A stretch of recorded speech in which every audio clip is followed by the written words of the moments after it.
What's up, guys? Today I want to show you how to install Microsoft Access. It's not an app you can get on its own. It has to be installed alongside Microsoft 365. So I'll show you how to do that. If this kind of stuff helps you out, you like videos like this, make sure to subscribe. So what you're going to want to do is go to your browser of choice. You're going to type in your Microsoft 365, hit enter, and we're going to go to this first link right here. Go ahead and click that. It'll automatically sign you in if you've already got an account. And you're going to come up here to the corner where it says install apps. Go ahead and click that. And then this is going to pop up right here. Go ahead and pick your language, choose the default version, and then click install. Sweet.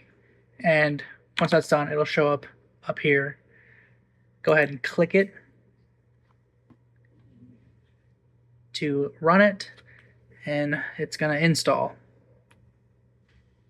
And it's gonna take a while.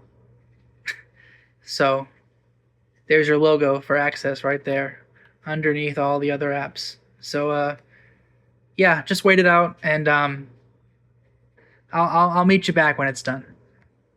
It's taking a really long time.